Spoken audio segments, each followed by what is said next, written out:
অবস্থান করছেন আমরা আপনারা সবাই জানেন যে টাইমস 24-এর যে সাংবাদিক সুদীপ আচার্যের উপর গতকাল রাতে ব্রুটালি অ্যাটাক করা হয়েছে। ওকে মানে প্রাণে মারার জন্য, প্রাণে হত্যা করার জন্য ওকে ব্রুটালি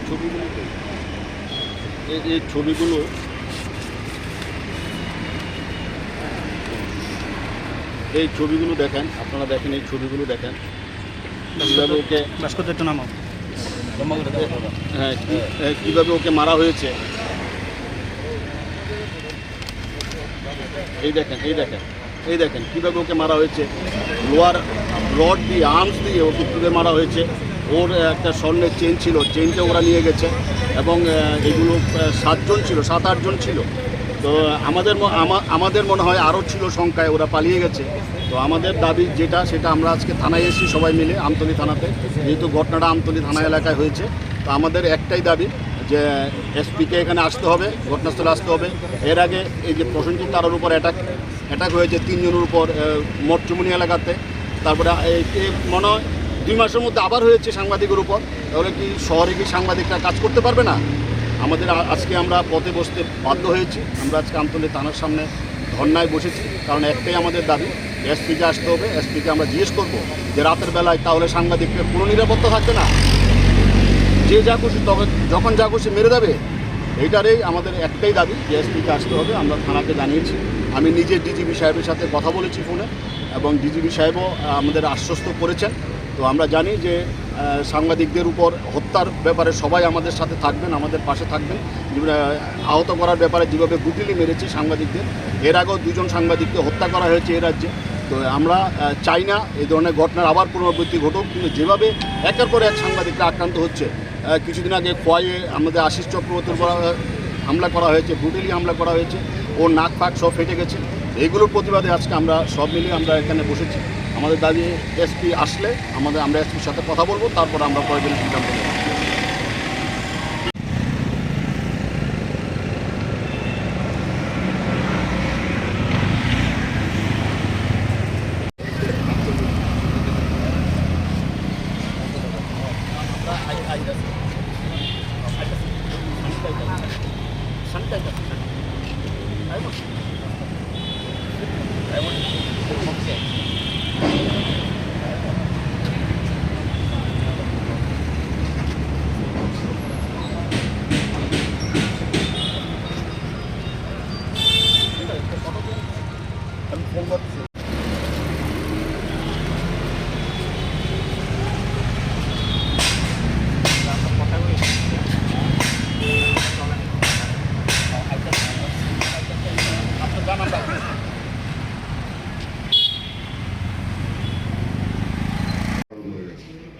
এখন এটা হওয়ার পরে গত 1 বছরের মতো সময় আমরা পাইছিলাম যে মানে একটা ইসের পিরিয়ড, যখন মানে মঠচুমনি এলাকা, তারপরে ঘটনা ঘটলো। এটা 1-1.5 মাসের মধ্যে 2টা বড় ইনসিডেন্ট।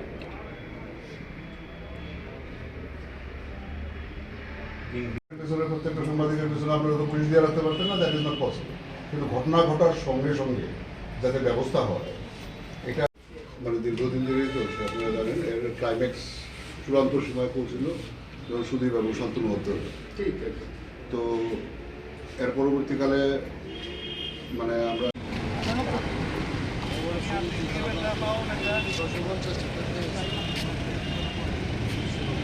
কাজ করবো, সাংবাদিক মুখ বাইরে তো করতে পারতো না।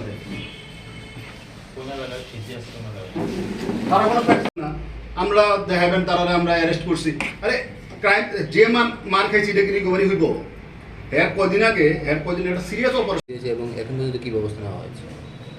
আমাদের কাছে একটা খবর আসে যে একজন সাংবাদিককে সিদ্ধি আশ্রম এলাকায় গত রাতে কিছু লোক মেরেছে। অ্যাকর্ডিংলি আমরা খবর পাওয়ার সাথে সাথে ইনকোয়ারি করি, আমাদের সাথে কমপ্লেনও আসে। সেই অনুযায়ী আমরা 6 জনকে এখন অব্দি ডিটেন করেছি। চলছে, ওদের ইন্টারোগেশন চলছে। আমরা একটা কেস রেজিস্টার করে আমরা অ্যাজ পার ল আমরা ওদেরকে কোর্টে ফরওয়ার্ড করি। মানে কী কারণে কেন মেরেছে কি কিছু পাওয়া গেছে? এটা আন্ডার ইনভেস্টিগেশন, আমরা ইন্টারোগেশন করছি। কমপ্লেনে লেখা আছে যে ওদের রাস্তা দিয়ে আসছিল, একটা প্রোগ্রাম করে মগানগর এলাকা থেকে, ওই রাস্তায় আটকে ওকে মেরেছে। বাকিটা আমরা দেখছি এটা ইনভেস্টিগেশন।